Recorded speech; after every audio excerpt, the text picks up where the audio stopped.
And then actually, I think Scott will make the presentation. Yep. Thank you. So what we hope to do today is, as we walk through this, we're really getting through phase one of rebuilding the way we're doing budgeting. You know, historically, we've been on a monthly budget. Once we get through, and part of what we had to do is live with, because of timing, because, hey, I'm new, I've never done a city budget before. Luckily, Scott has. But we had a lot of tools in place and a lot of things people were used to working with. So a lot of things were done to accommodate what was in place to get the budget done.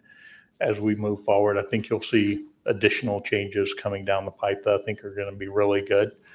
But I think what Scott's going to present to you today is a pretty good budget for rolling forward in 2025.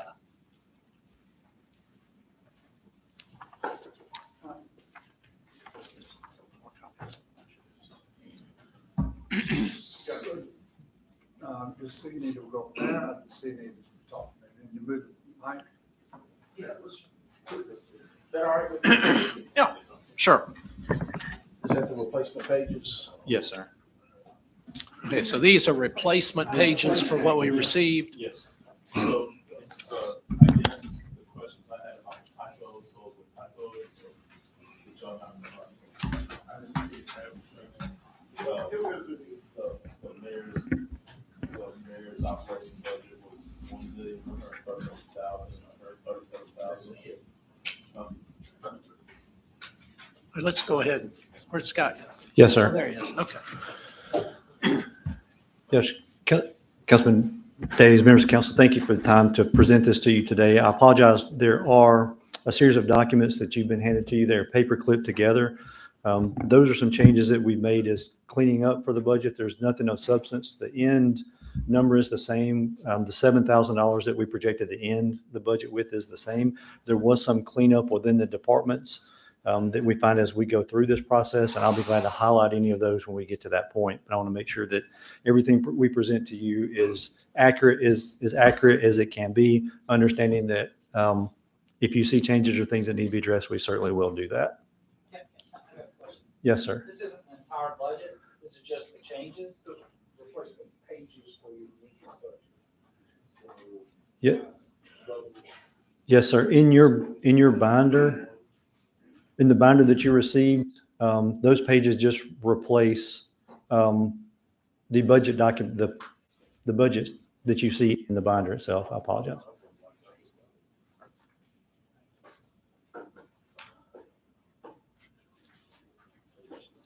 And they're designed just to pull the old out and put the new in. Again, there's not much substance in the change. Is this all just for the general fund? Yes, sir.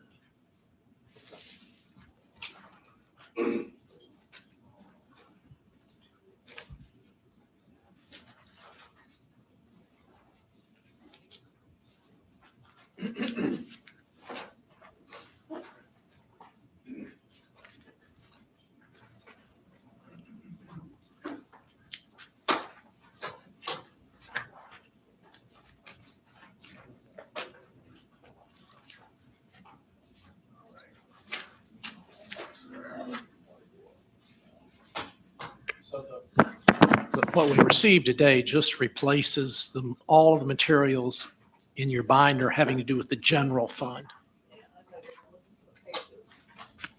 You have to read through it, they're not matched, but if you look It- at match the numbers, they.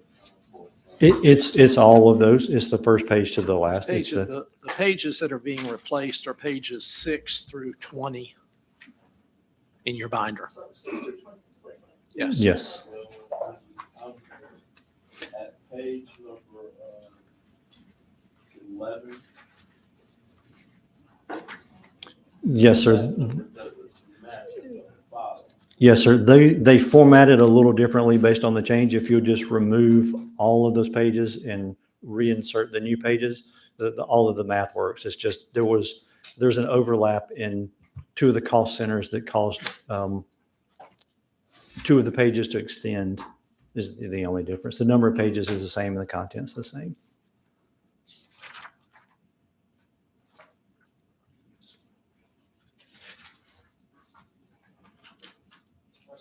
Everybody set? Yeah. Okay, Scott, let's go. So what we're working on today is the fiscal year 2025 budget. It's comprised of the general fund, which is sales tax, business license, things of that nature. Capital improvements, we have money that goes to the capital improvement fund through our sales tax. Primarily 1 cent of the 5 cent is allocated to capital. Convention Center is its own separate budget. It is funded by sales tax and other revenues. And then money comes back to the city through the Civic Center, or Convention Center rather. And then enterprise funds are funds supported by the general fund. The golf course would be an example of that. The general fund or the golf course doesn't generate enough revenue on its own, so it's supported by the general fund.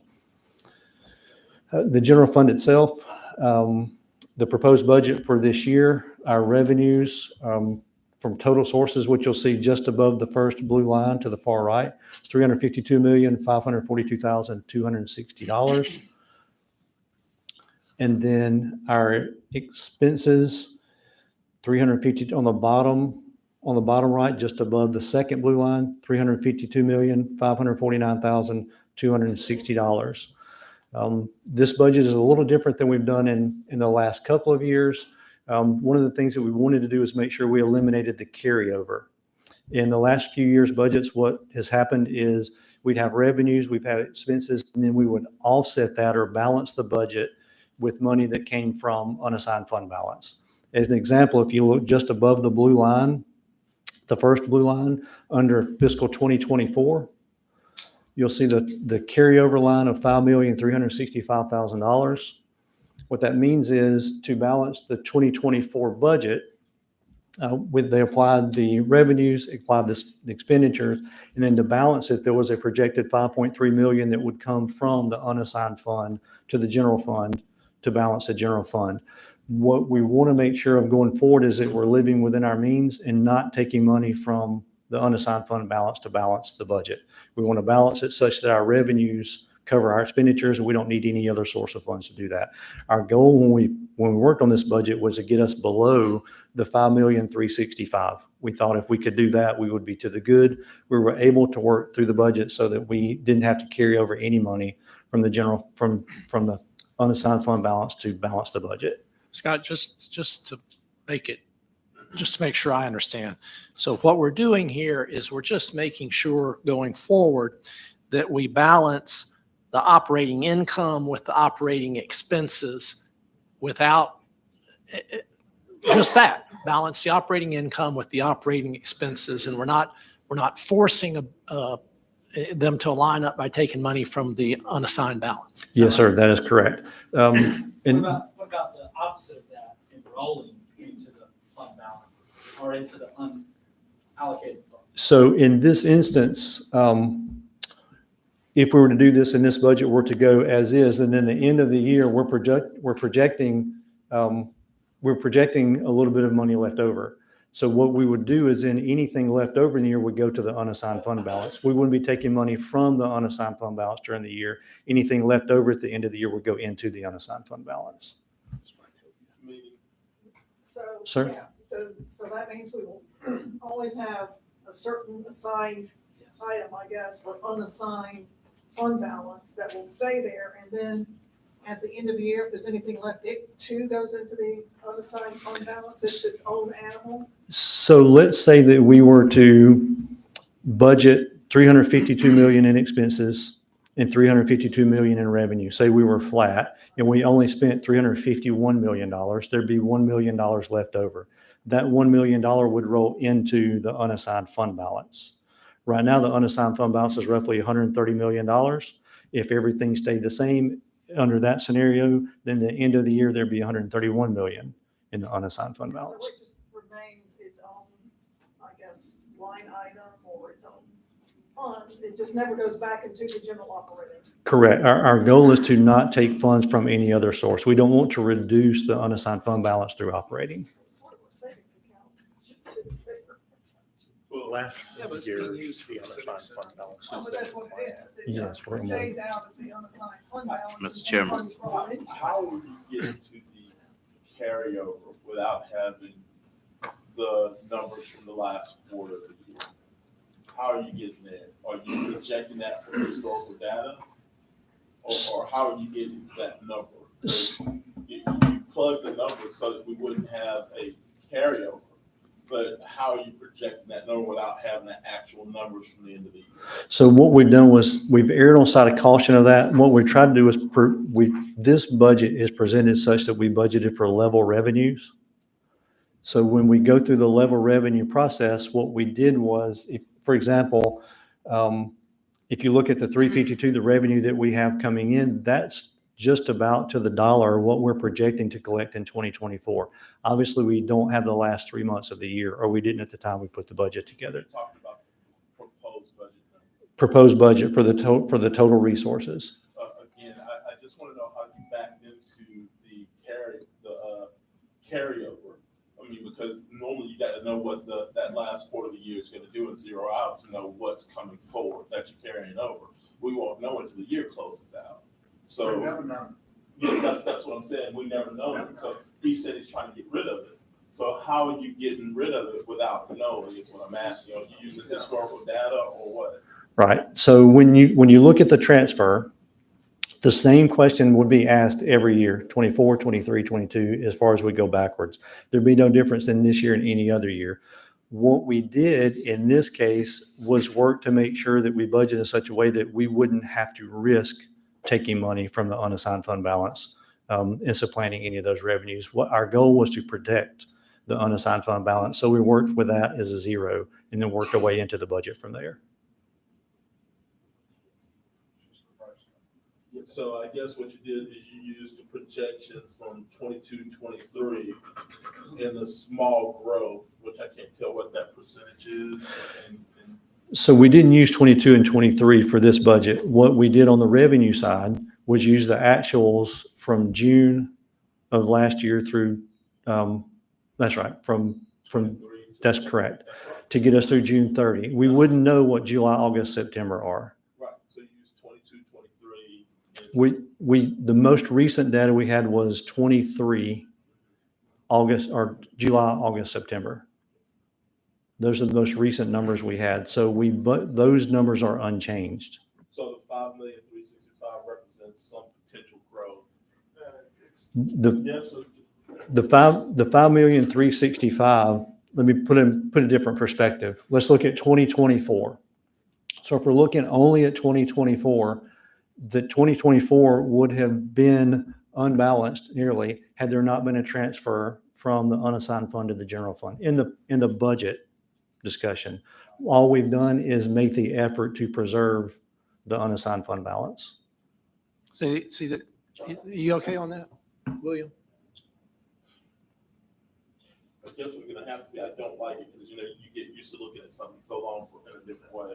Yeah, but what we've done, we're a whole lot more conservative in doing it this way. You're budgeting your expenses based on revenue, and I'm saying I'm gonna reach back because we had a surplus last year, and I'm having to balance my budget by using last year's money.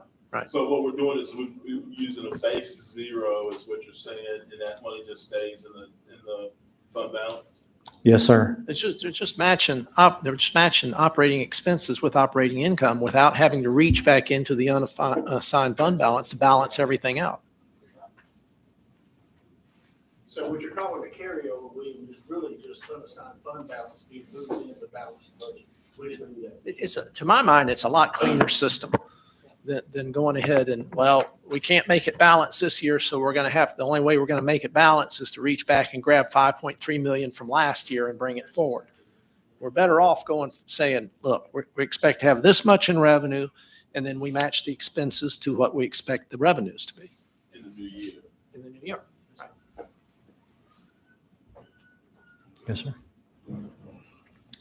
The budget process, so and everyone's seen this before, but first off, it goes to the departments. That starts off and in mid-spring, goes to the departments. Each of the cost centers get their budget. They review those, get that back to finance. Finance then review those, sends it to the executive directors. Executive directors make their changes or revisions. They send that back to finance. Finance takes a second review at this, goes through the process, sends that review to the mayor's office. We then work with the mayor's office, which is where we arrived today. to make sure everything works as balanced and accomplishes the goals that the administration and we believe the council would hope for. Get that document completed and then send it to the council, and that's the document you have for you today. There were some changes, category changes from fiscal year 24 to fiscal year 25. Those were Public Works and Risk Management. Public Works, as we've known, is now Engineering and Infrastructure. Functionally, they're the same. They just work through the city engineer's office. And the second change was Risk Management. Risk Management used to be half of OPR, or Office of Professional Responsibility. Risk Management has now transferred to Administrative Services, and there are a couple of internal operational reasons why that is. Other than that, there's no substantive change to how they function or operate or they're budgeted.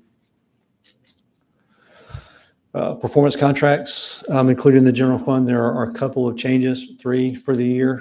New performance contracts, National Maritime Museum. It's a one-time $100,000 allocation to the museum.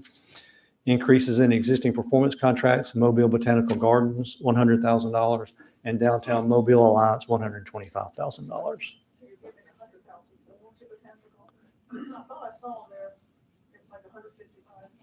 on the performance contract. There is that, and that was the first document sent. This was a change that took place after I got that printed, and that's just a mistake on my part. That should have So been it's not going- It is going down to 100 rather than 155? no, it's increasing. It's going up. It's going 100. Yes, ma'am. That's one of your replacement payments. Yes, okay. Just checking. Budget highlights how some of what we do works. To the left, revenues projected using monthly actuals between July 23 and June 24 on the cash-based accounting method. Obviously, once we get into the latter parts of the year, July, August, and September, we do have July numbers. They came in obviously after the budget was prepared or this part was prepared, but that's how we arrived at the numbers that we have so far. Starting with the top of the page to the right, there's a 2.5% COLA for city employees included in the budget. There's no increase in healthcare cost, employee healthcare cost for the year. Our experience level for last year was favorable to the city, so that's worked to everyone's benefit. To the right, the finance department is adopting a financial planning budget process, and I'll kind of walk you through what that is as we get into the lower slides on the lower left. As an example of the financial planning process, again, to the lower left, interest revenue has been budgeted to decrease in fiscal year 2025 by about $2 million. The reason why that is as we go into the year, we expect some external factors to take place. One, if the Fed reduces interest rates, we're going to experience some reduced revenue from interest earned. There's also going to be money from the unassigned fund balance that will be spent over a period of time on the Civic Center. So given the fact that interest rates are going to decline and there'll be lower amounts of balance in those accounts, we expect lower interest rates. With that, not stated on here, but we're also looking at the revenue side as well. As you've looked into the budgets, the fire department budget, and we look at all the personnel costs as an example. In the fire department, in the suppression division, we have 15 positions for firefighter that have been paid for by grant for the last couple of years, and that's great. That's what you want. For this year, those 15 positions are paid at 50%. As we get into 2026, and we're looking beyond this year's budget into 2026, we know that all things being equal, there's going to be an increase in that personnel cost of about $1 million because we'll have to absorb the other half. So as we have these discussions about the budget where it is, we're not just looking at the budget today, but we're projecting decreases where we know there would be decreases, and we're looking at increases where we anticipate increases. So we want to make sure that we're favorable to the budget long-term and that we take more of a business balanced approach rather than just a one-year budgeting approach to what you see. This interest revenue has been budgeted to decrease in 25, but that's not, it doesn't look like it. It's in this way I'm reading it. So if we were to go and look at the actual budget for the actual interest revenue for the year, we're looking at about $14 million. anticipated that number to come down. So if you look at the total interest that's projected for 2025, it's less than that. We know that we have money coming in this year, but we think it's not going to have that same revenue coming in next year. But that's not correct. We're Okay. currently running about $7 million above for budgeted interest this year.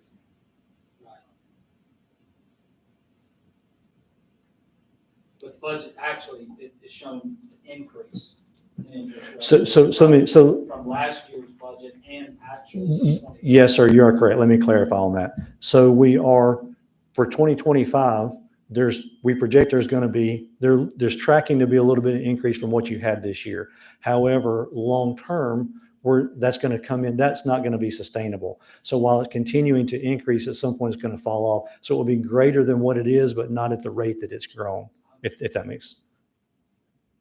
Yes, sir.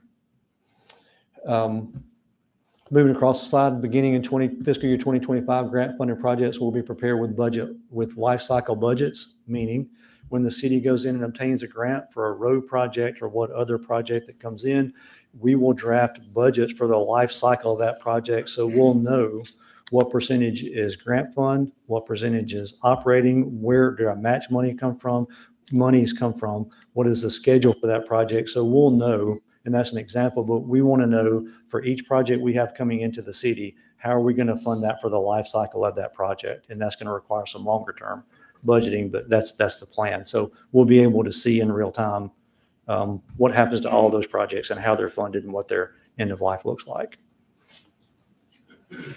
Bottom left, software costs have been reassigned from the capital budget to the general fund. As you go through the budget, you'll notice that the city on the general fund is transferring less money to the capital this year. Part of that is because our software costs have historically been budgeted in capital. We transitioned that to operating. That's nearly a $4 million swing in total software. So when you see the change from what the general fund put to capital this year, that's the reason why. And there are some accounting principles behind why that took place. So the cost is the same, but the mechanism for which it's paid and accounted for is different. And that's the difference in those budgets and balances. Annexation revenues appear to be on budget for 2024. I know that was a discussion last year. We've gone back and done a 9-month analysis on that. We believe that the annexation revenues have met those expectations. We've also reviewed the annexation expenses. However, some of those expenses are seasonal. They're expenses that don't take place during the year. For example, some of the mowing, grass cutting, things that take place outside are 6 months of the year and they're not the first part of the year. So once we get through September 30 and we can close the year, probably by early November, we'll know exactly what the annexation revenue was and the related expense was. But right now we just don't have the mid-cycle expense numbers to know for sure on the annexation expense. That's also too, my microphone's not working. Part of that too is, we started collecting trash in November with the contract, I guess. So, we really fully haven't experienced exactly the full cost, I guess, as far as the budget impact. Yes, sir. So once we get through October and we're able to see what that is, then we'll have true full numbers to be able to identify what those are. It's just kind of, we're in a midpoint to be able to get those exact numbers for you. And Josh may be thinking ahead, kind of like I am, as far as getting the numbers and knowing what the revenues are versus expenses on when we'll be able to purchase more garbage and trash trucks in order for the city to take over garbage and trash collection rather than subbing it out. Certainly. So kind of an example of where we're looking for, so you'll kind of understand what we're doing for the business side of this. The city is projected to bring in about $265 million in sales tax total for the year. Part of what we want to educate our staff on and everyone else is to let everyone know what those dollars mean. How do we get there? So in real numbers, for the city to collect that $260 million in sales tax, about $5.3 billion in retail sales have to take place so we can collect our 5-cent sales tax. So that's $5.3 billion pre-tax. So $5.3 billion plus tax has to go through the cash registers in the city of Mobile so we can collect our sales tax. That's just how it works. If we were to compare the city of Mobile, what we have in the city limits, to corporations our size, Harley-Davidson Corporation had worldwide revenue last year of $5.8 billion. Under Armour Corporation had worldwide revenue of $5.6 billion. Mattel, Barbie, as we know it, had $5.4 billion in worldwide revenue. And for the city of Mobile, it was again $5.3 billion. I say all that to say, when we're driving down the street and someone's in a shopping center or a restaurant and they're spending those dollars, we get our dollars that we're going to use to run the city a nickel at a time. It takes a whole lot of nickels to get to $5.3 billion. And what we want to do is make sure our staff understands that. So when we go back and discuss the budgets, the cost, the revenue, how we're going to spend our money, save our money, and reinvest in the community, it's important for all of us to understand just what a corporation like entity we are, so we can manage those resources accordingly. Good observation. Since I've been here, we've never looked at that number. Never talked about how many dollars of sales it takes to generate enough revenue for our budget. 14 million a day. That's correct, sir. Yeah. It's a lot of money. So when you think about how this works, we're going to sell this message to our staff as well, because we want everyone to understand that this investment in the city is real. Those corporations do that across the globe. We do that in the city limits. That's a big impact and a big commitment for everyone involved. We still have a separate place where the sales and use tax is indicated in here, how much is coming in. Yes, ma'am, there is. So it just shows it. Yes, ma'am. In fact, I believe it's next to the bottom line on the revenue side when you get into the revenue side. So how does this work? Again, something that we want to kind of educate our staff on so everyone can understand value of city revenue. And we just did a small $2,500 in retail, meaning an example would be 25 people go and spend $100 at Walmart pre-tax, right? What happens to our money? Well, if those 25 people go spend $100, generates 2,500 retail, that's $125 in city sales taxes. How is that divided up?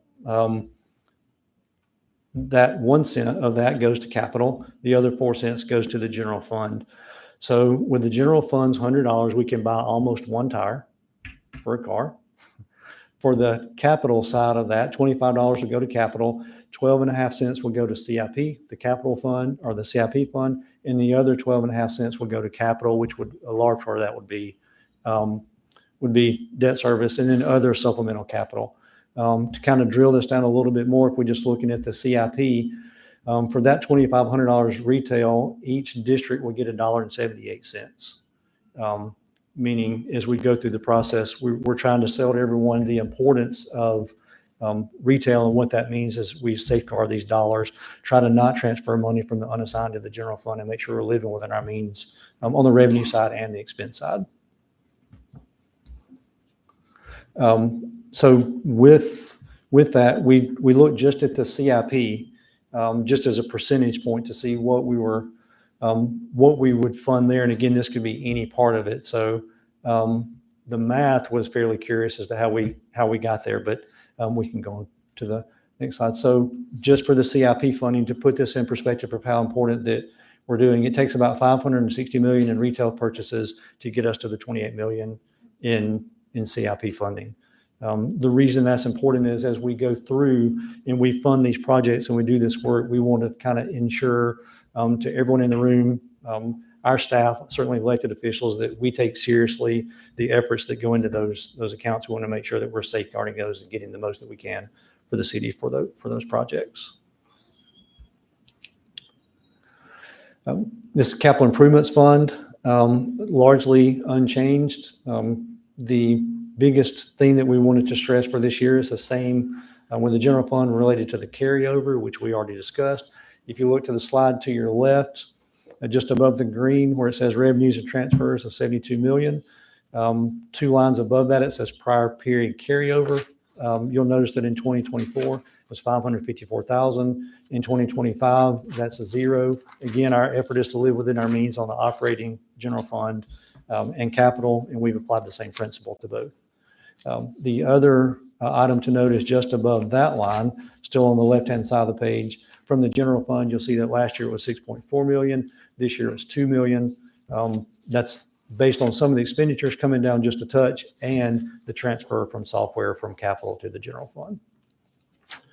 Everything to the right is the standard operating that we've had. There's not a lot of substance for change there. 23.9 million goes to debt service, 36 million to the CIP. That's the council, 28 million plus 8 million supplemental, and then 15.3 million in other capital expenditures.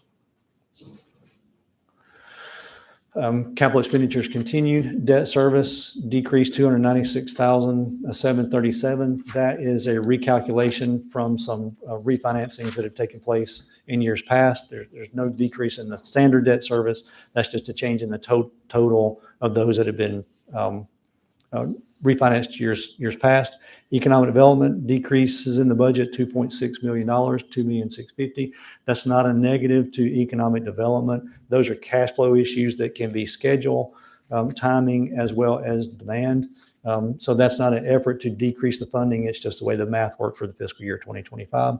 And other capital expenses in total increased about $2 million, and that's the offset from what we saw in the operating that goes into the capital and what's spent, and then a net from the software. Convention center, the same sales tax. There's no change in structure as to how the convention center has been funded or how it operated. So the revenues are what they are, total budget of revenues. To the bottom half of the page, to the capital improvements fund, $6.4 million. That's the standard calculation is what we've had in the past. And you see that 6.4 million coming into the capital on the capital side of the budget for their unallocated balance end of the year of $529.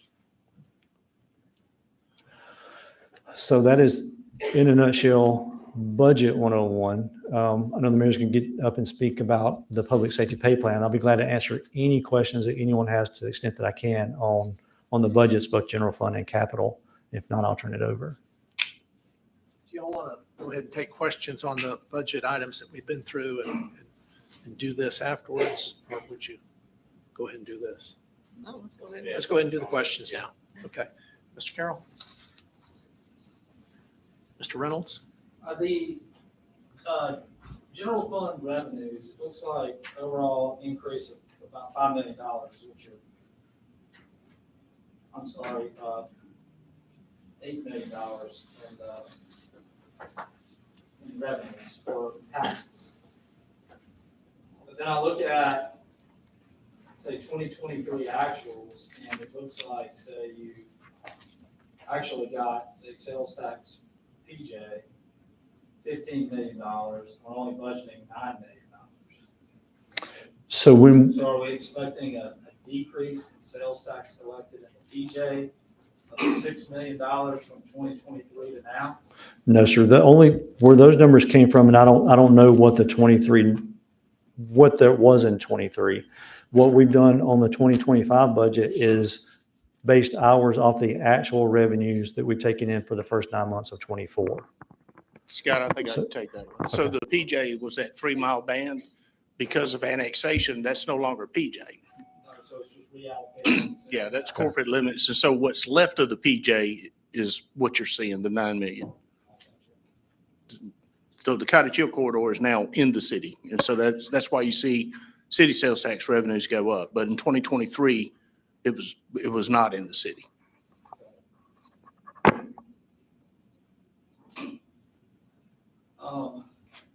Has the OPR function changed with this?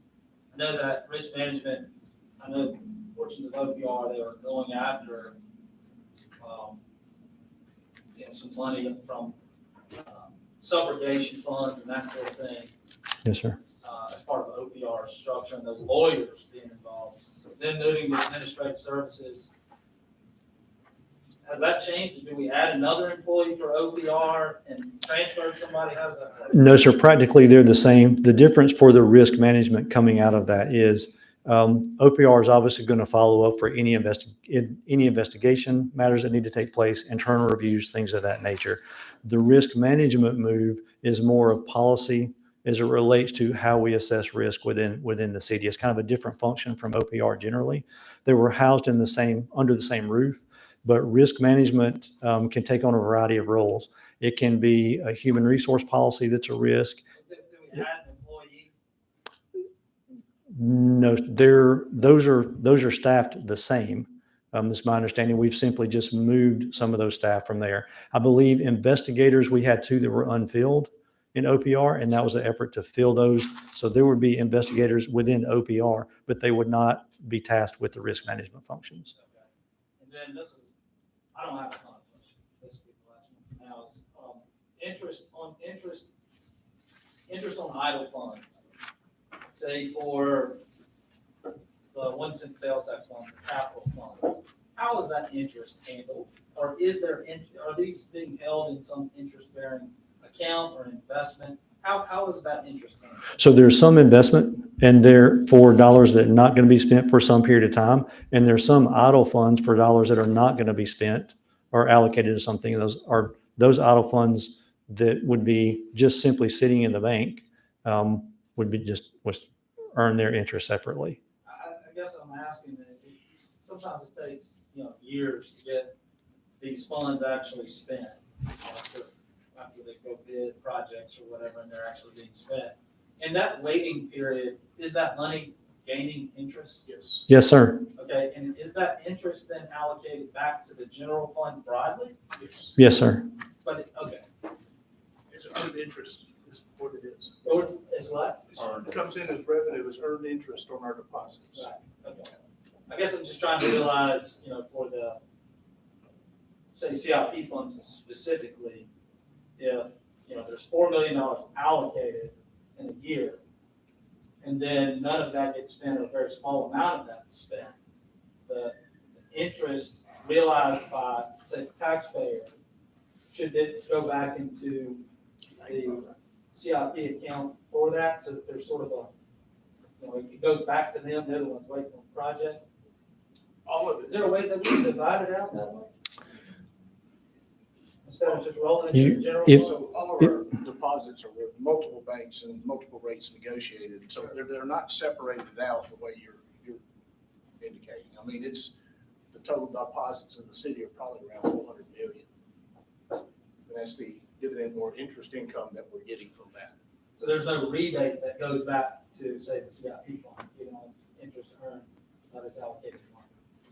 So your question really is that, so if you earn $15,000, $20,000, could that go into? Say whatever. $4 million for 12 million Yeah. per year. Yeah, but depending on the timeframe, but can it go back into CIP? And we've never looked at it that way. Let me just say it that way. The interest earned has always gone back, all the interest earned has always gone into the same place in the past. But this doesn't create sort of an incentive for that money to sit around at all, right? So you can earn interest. It's not a, You're better off spending it because of. That's what I say too. That's all I have. Certainly. Councilwoman Gregory? Councilwoman, yeah. Questions? Thank you, Mr. Chairman. Just 2 questions. In charge of services, I see that this has been the lowest amount since 21. What's the difference?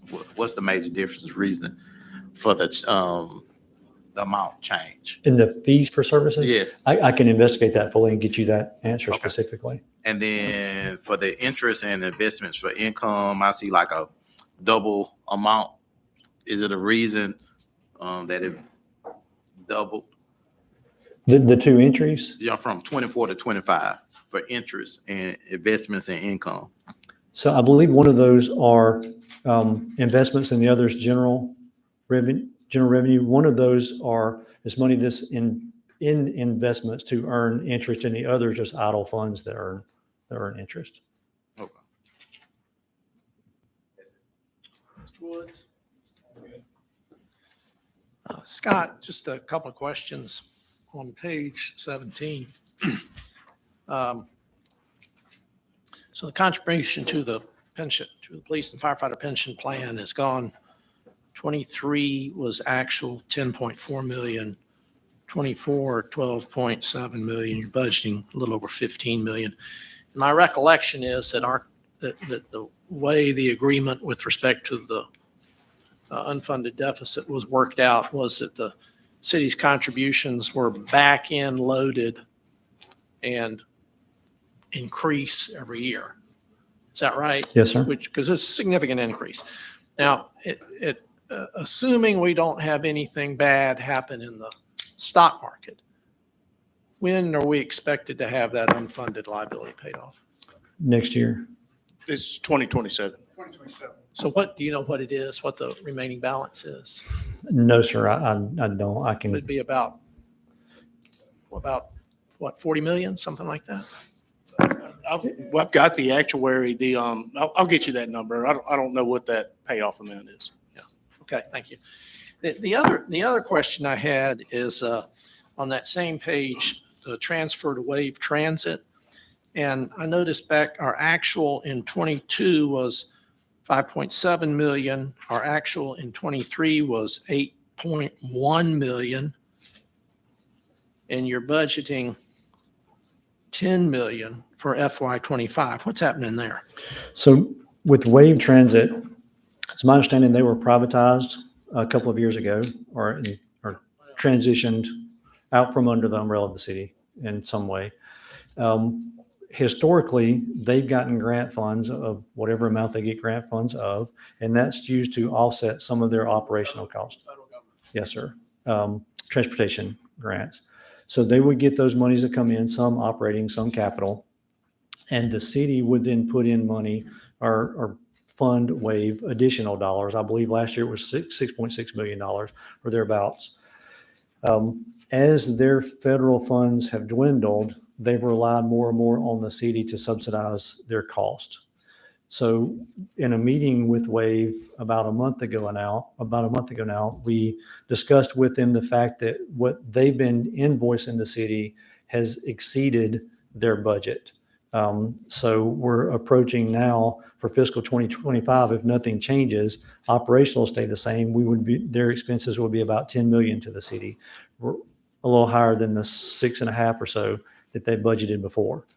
So we understand that there's going to have to be some conversation with Wave Transit to identify what the future of that funding looks like. However, we have not had a chance to have that conversation with them as of yet, just because of the late time that we've gotten information from them. We don't anticipate that picture to stay the same. We just don't have enough information from a budgetary standpoint to present a change that would reflect a decrease in any funding. And do you happen to know off the top of your head what the passenger revenue is? That's right. Their passenger revenue by their report we got last month, I believe, was $682,000. So the city's providing 10 million and the passengers are paying 600. All right. Their passenger revenue in total was about 5% of their operating budget from the documents that we saw. So in previous years, the shortfall was pulled from either unallocated funds or some other Well, it was out of general fund revenues. general fund revenue. But the problem is that I think the number is, Scott, that they were getting at 1.4 million from the federal government, something like I that. think that's right. And that's drying up. So that's why we're going from 6 million to 10 million. Okay. So Okay, any other questions on the budget before we move to the new public safety pay plan? On charges for sales for services, looking at building demolition line number 2, in year 24, we're looking at 231,000. This year, we're looking at 58,400. yes, sir. That's less than a quarter of the previous 2 years and only about half of the previous 4. What's the reason? I would have to go back and investigate the reason. I know that's our year-to-date actuals. As it relates to the mechanics behind how those processes or programs are run, we could get that information for you. I can just, from a budgetary standpoint, I can tell you that's just our year-to-date actual revenue So 58,459 is year-to-date actual. through June. All right. When you look at the business license revenue, we're showing about a $5 million increase in business license revenue, which is on page 2, second line. Is that because of the change in basis codes? Yes, sir. So where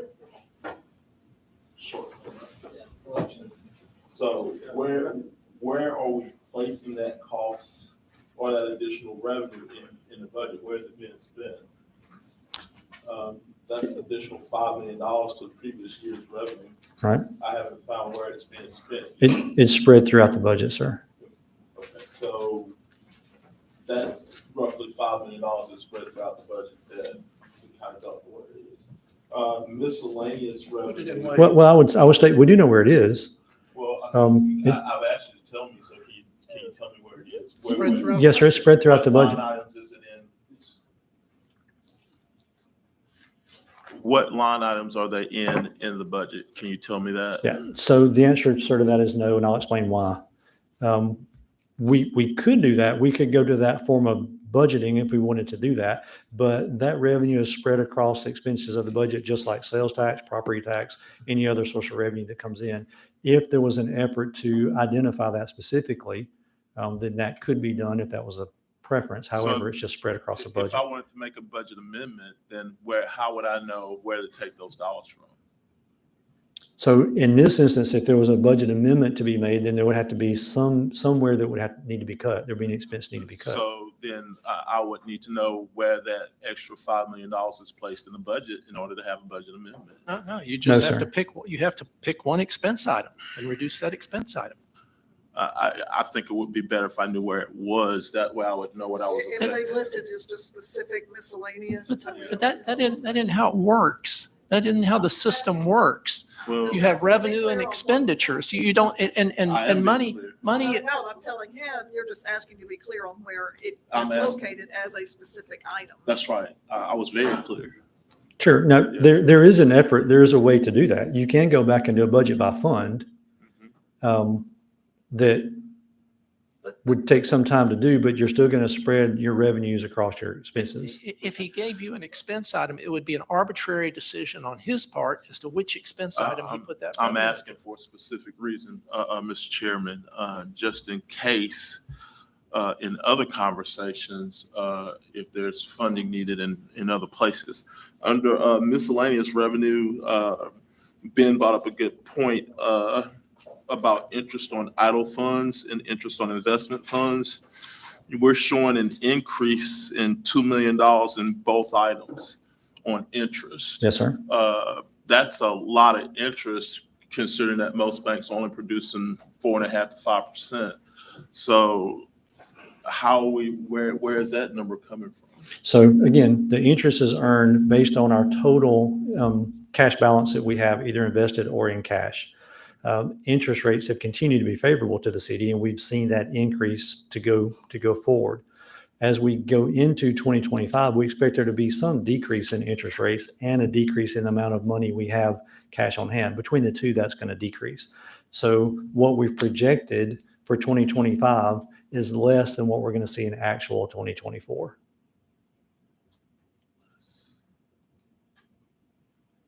I was That trying to do math when you said less. I'm I'm sorry. sorry. I know how, I live the same life. I was just trying to do the math in comparison. Yes, sir.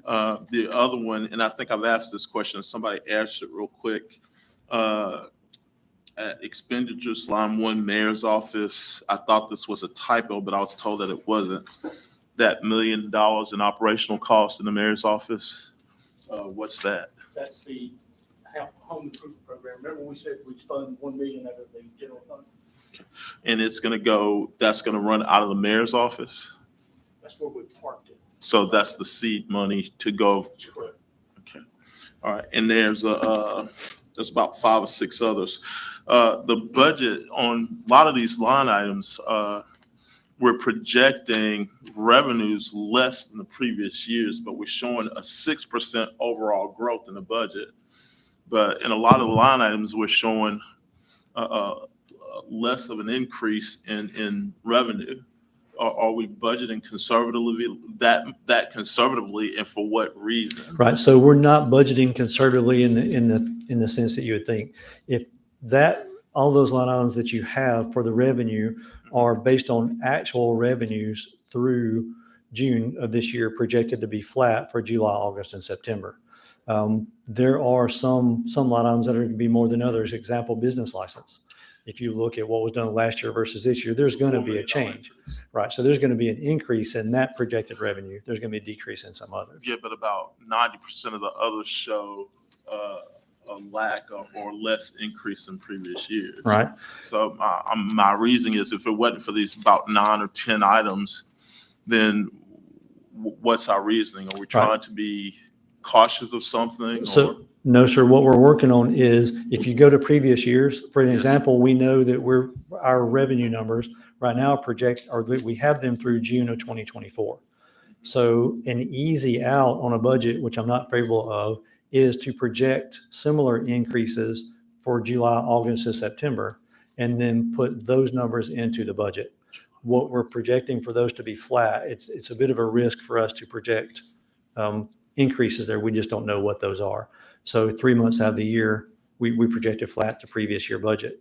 We can go back. We now have the July numbers. We can go back and add a July number, but we'd still be budgeting flat for August and September. We just simply don't have those numbers, and we want to make sure we don't project an increase that may not materialize. We're just attempting to be cautious on that. There's no effort to be overly conservative, but we also don't want to be more liberal than we think we possibly run into an issue with revenue. But his point, like, residents. Well, hold on. No, So, Mr. Carroll. he can ask. Yeah, you can ask because I've got quite a few others. Yeah, regarding, say, business privilege tax, it was budgeted at 295 last year. 23 actual was 298. This year was budgeted 0. 0. On which line? That's the next question. I'm sorry. What? Business privilege tax. Yeah, so we'll go back in and get you that answer.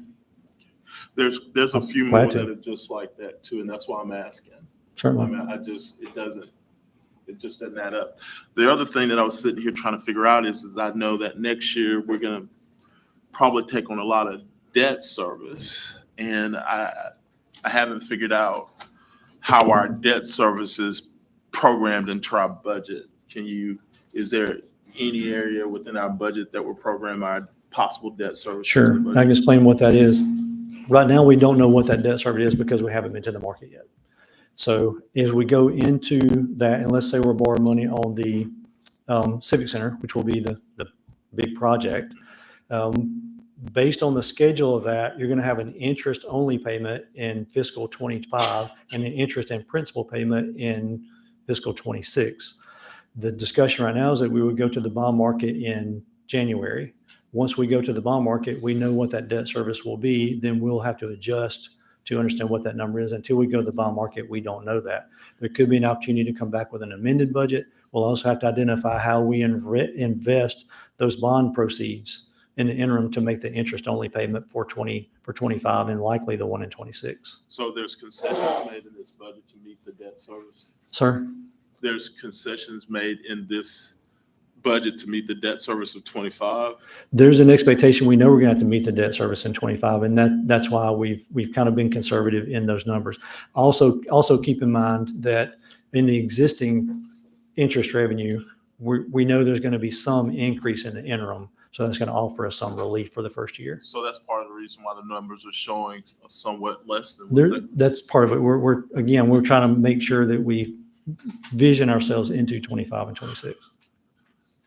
So I kind of need to back off the rest of the questions until I hear from you. Uh, Because you just said we'll possibly have a budget amendment in 25 January. Is that what he just said? It's possible. It just depends on what that bond looks like and if there's going to be an issue of that service. At some point, it's going to have to be calculated and budgeted for. Right now, we just simply don't know what that number is.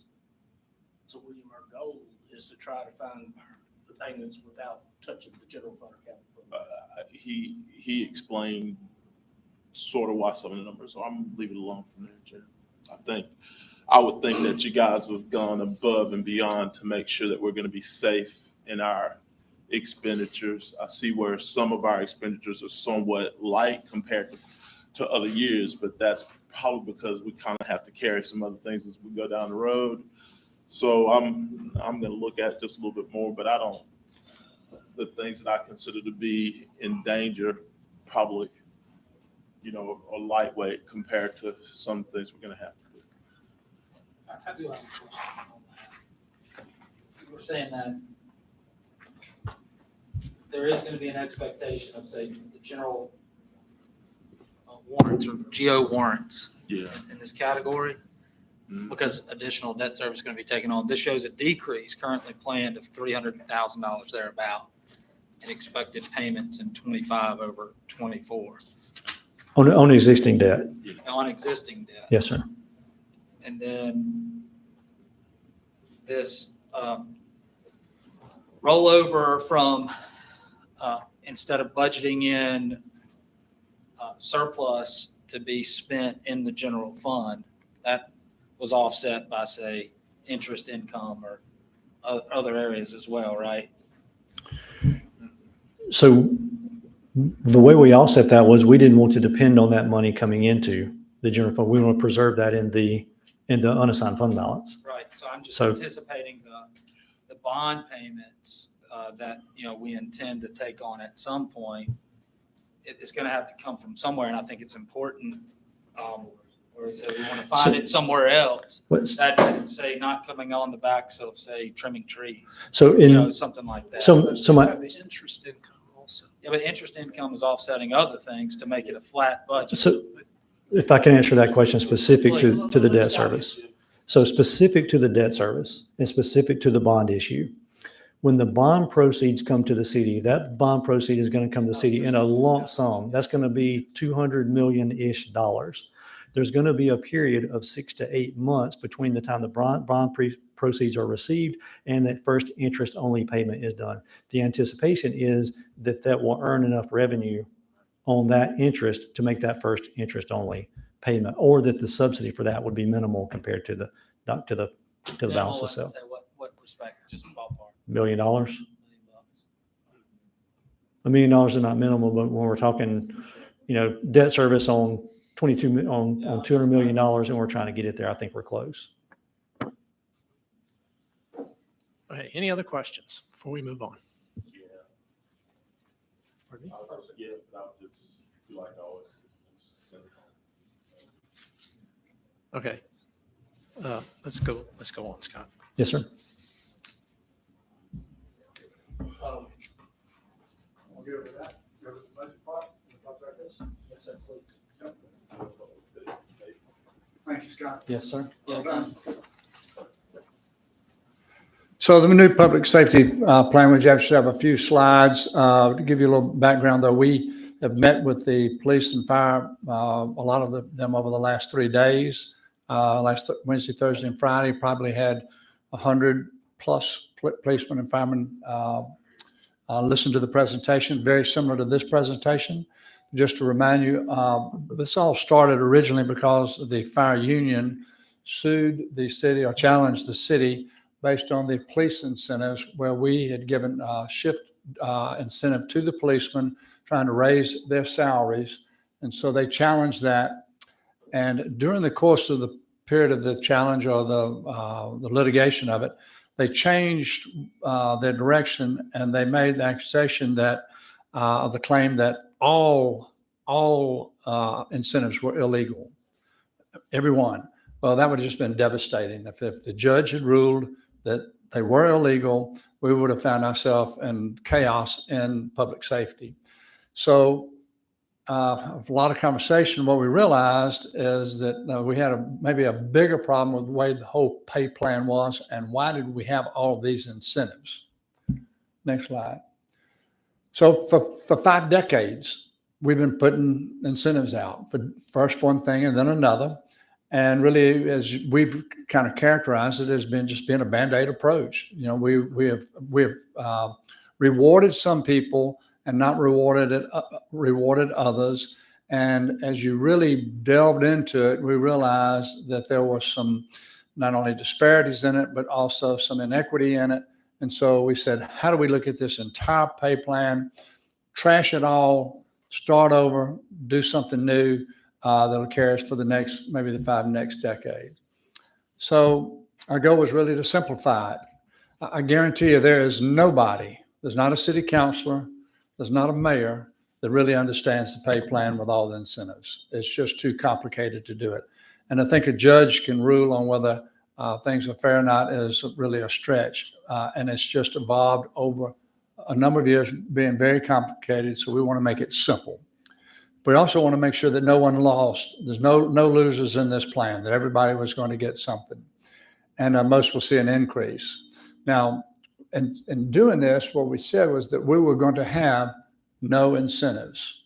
Now, you have to carve out what we call the education incentive, and that is you get 5% pay increase for an associate's degree, another 5 for a bachelor's degree, and another 5 for a master's degree. That is not a city plan. That's a county-wide plan. So we didn't mess with that. So all of our first responders, still have that.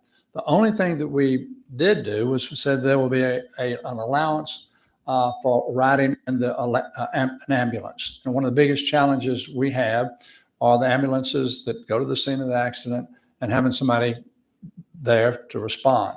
Now, these numbers are exaggeration, but let's just say that we have 200 paramedics that can do that. We only have like 80 seats. Well, paramedics are getting paid for not being a paramedic.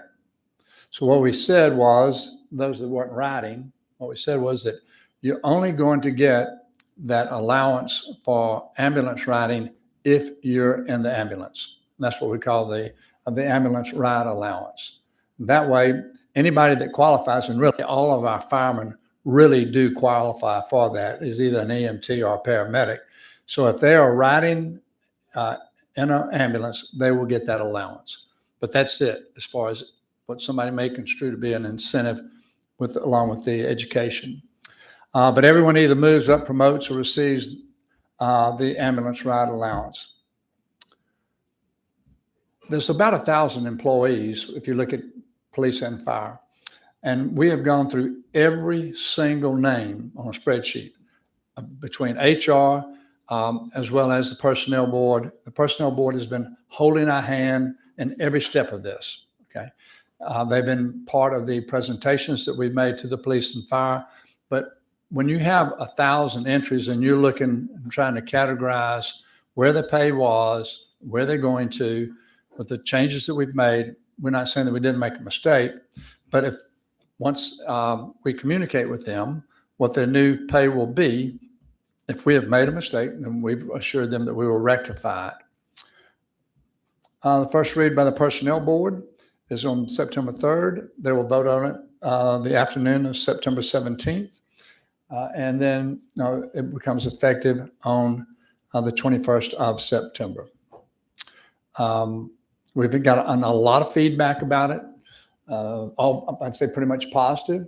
They are all concerned about what happens to them specifically, which we've not been able to tell them that. But the way we will communicate it is that each one of them will receive a private email addressed to them only.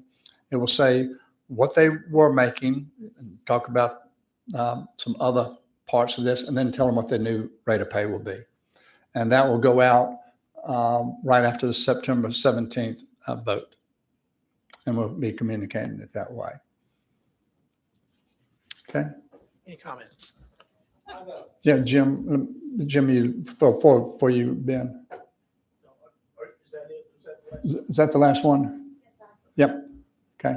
Okay, my question would be really about the incentive, the ambulance incentive. So are there police officers that are EMS trained or certified that would have the ability to ride in an ambulance? I don't think it would happen, but how would you answer that, Jim? I mean, it just seems like the opposite sort of thing. Well, it is, but the only way that paramedics weren't going to lose money, and this goes all the way back to 2000s.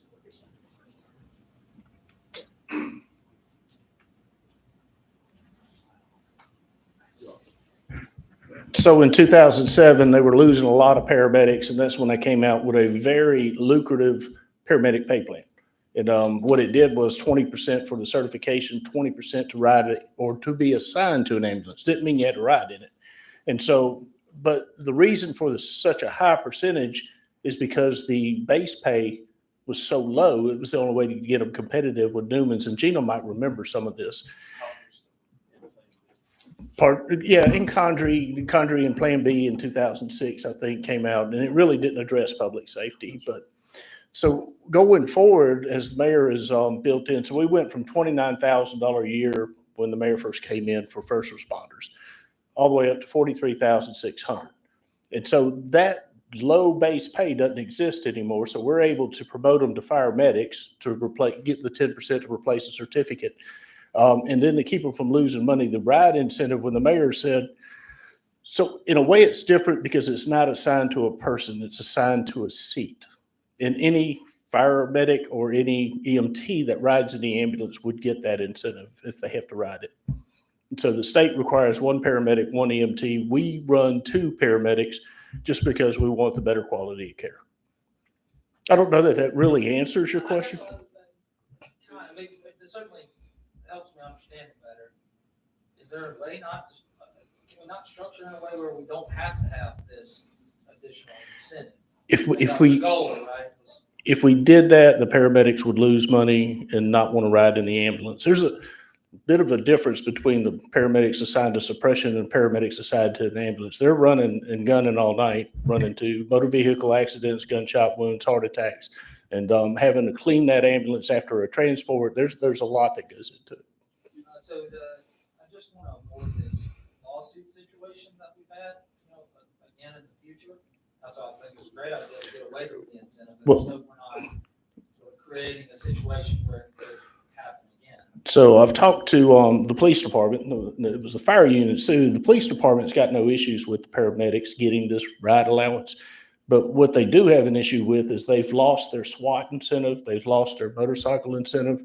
And so we've assured them we'll come back and try to figure a way, kind of like we did with the fire medics. Maybe there's a grade level that they could be promoted to replace that incentive. But the idea obviously is to get rid of, you can't give one guy an incentive in this particular.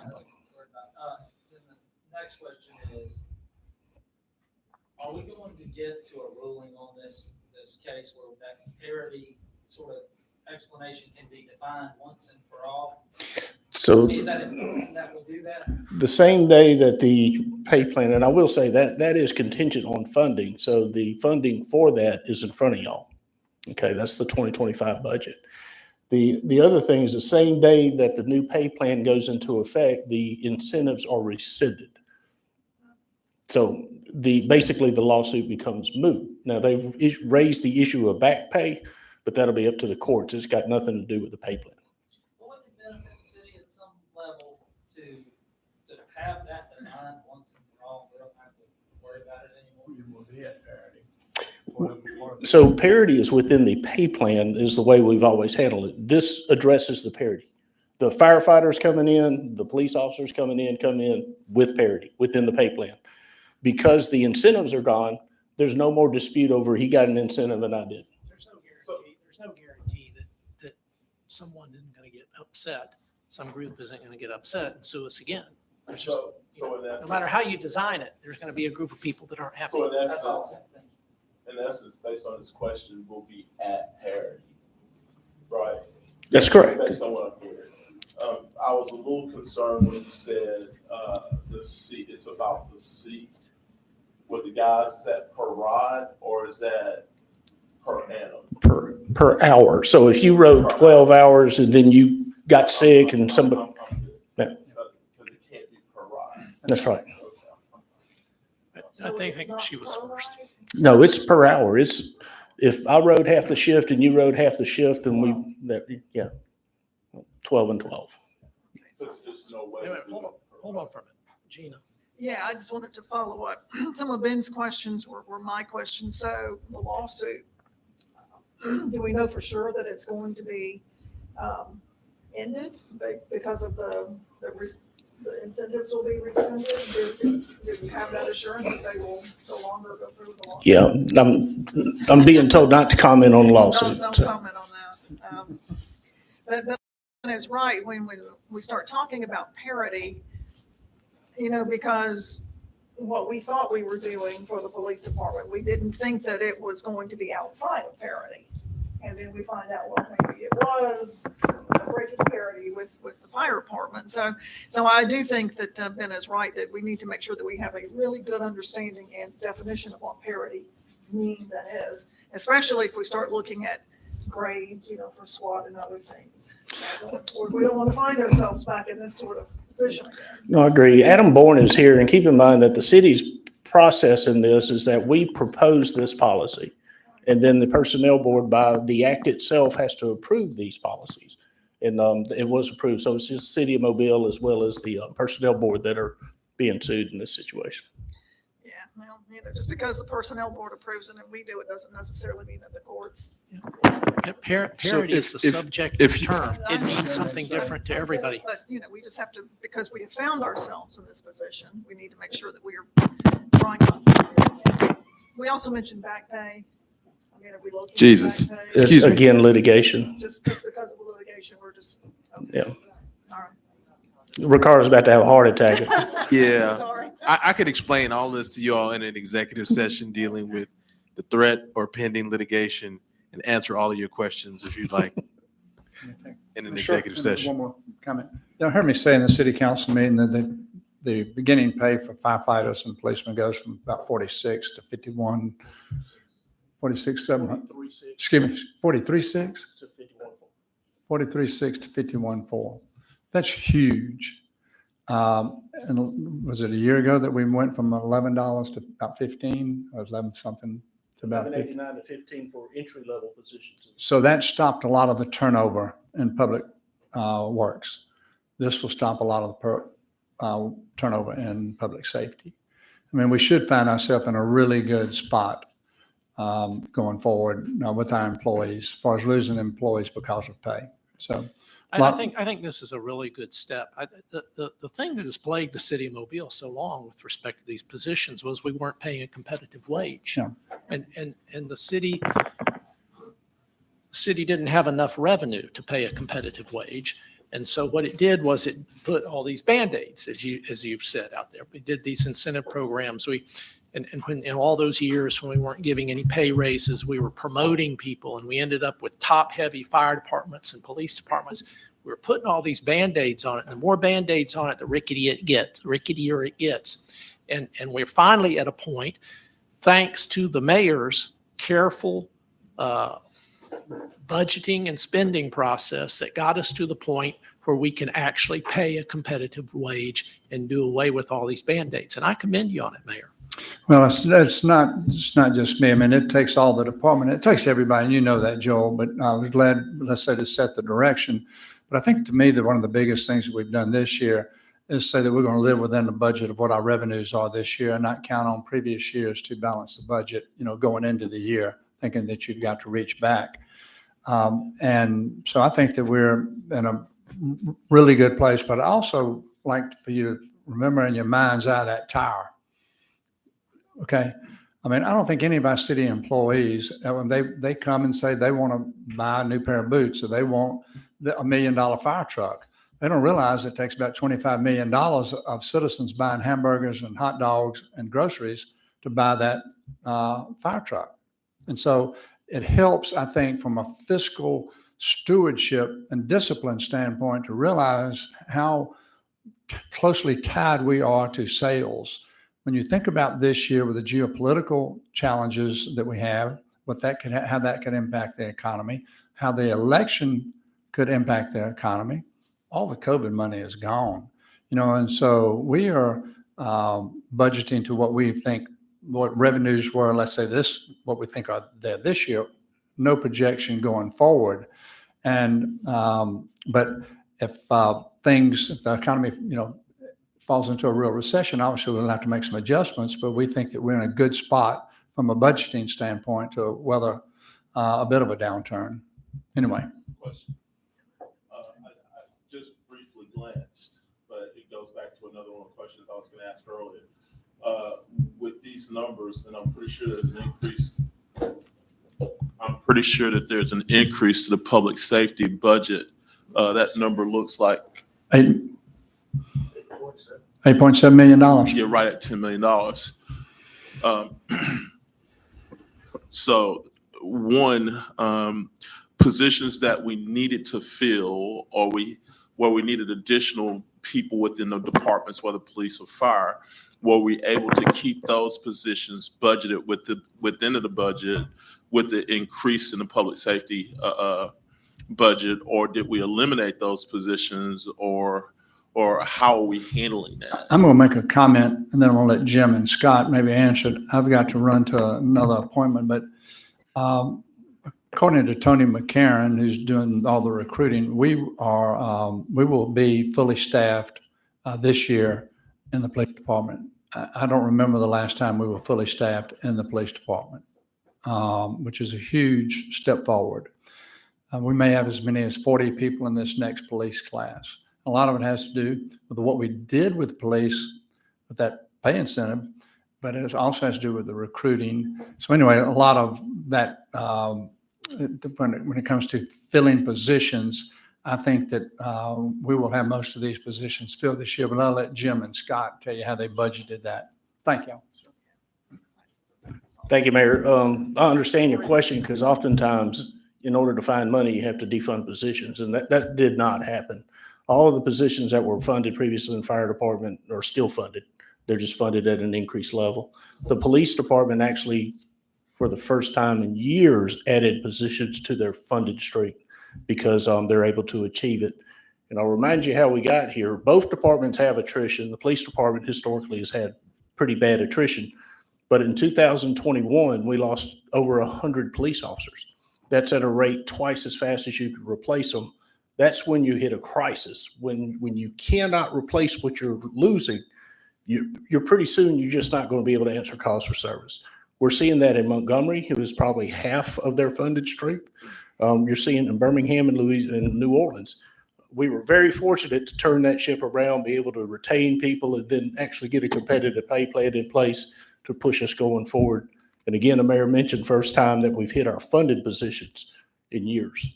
So the $8.7 million in public safety increase includes all of those positions? It includes all those positions. There's something for, most of those. I told you there's some things like SWAT motorcycle that we got to work out.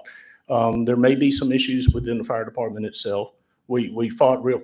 It's not going to come without some pain. I'll tell you this, the guys at the bottom that are trying to pay a power bill are the ones that are benefiting the most out of this pay plan.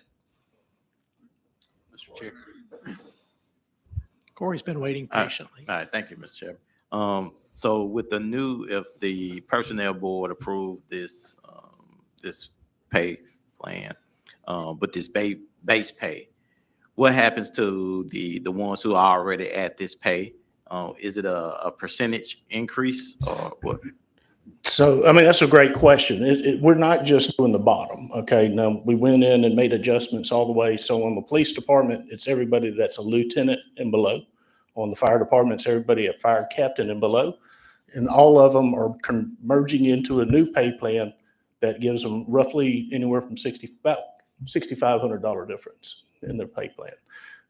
What we haven't addressed in fire department and police department looking at is this causing any compression with the upper ranks? And so we're still, but that compression we're looking at, and we haven't decided how we want to handle that yet. Well, that was actually sort of what I was going to ask, because I know in years past when we started looking at raises for police and fire, the guys coming in, a lot of times were making almost as much as, or even more sometimes, than guys who had been there a much longer period of time, and that caused a lot of problems. So you're talking lieutenant on down, and then what was it, captain on down, or? Captain down in the fire department. Yeah. So they would be the ones that benefit the most from this. Yeah, actually, the lowest paid guy will see the biggest percentage of increase in his salary than the highest paid guy. And so that's because what happens when you continue to give percentage increases, the guy making 30,000 gets what, 1,500 with a 5% he can buy another hamburger. The guy making 100,000 though gets more than 3 times what the guy at the bottom gets. What we did was come in with a flat rate proposal and just moved everybody a certain rate step. And so that everybody saw something, just about everybody saw something, not everybody did, because they did lose incentives. And, but the guy at the bottom was able to make just as much as the higher paid guy as a lieutenant. Yeah. But the incoming guys are not making as much as the lieutenant is. That was always the problem. with. They're not making as much as a Yeah. lieutenant. I'll tell you, with the adjustments done to salary since the mayor's been here, every rank has really benefited hugely from this. Now, I know when I was a captain, there were sergeants that made more than me, but the reason was because they'd been around for 30 years. They had been there longer and gotten raises, but that was one of the issues I remember from years ago. We would try to raise the incoming salaries for first responders, and then some of the guys that had been there much longer were like, well, they're making as much as I am, and I've been here. What happened, it was Mike Dow came in and cut 10% off the bottom, basically gave a 10% raise to the lowest paid guys, and that's what caused the compression. Yeah. It's a long time ago. Anything else? Okay, thank you all very much. If you have any additional questions that come to your mind later on, please, you can get in touch with Scott or anybody in the finance department, Rick. If you are thinking about proposing an amendment to the budget, I'd also urge you to talk to the administration about it and then discuss it with your colleagues. I'd hate for us to have any 11th hour surprises. Thank you all very much. Yes, we will have the public hearing on the budget next week at the 10:30 a.m. meeting. And then we will vote on the budget on September 17th. As to meet the statutorily mandated deadline of September 20th. Or just use it for this year's budget. Or just, And what? And hold up the rate. Yeah, Yeah. well, they would. and hold up the raises. Yeah. You don't want to hold up the raises, right? Okay, thank you. Okay. All right.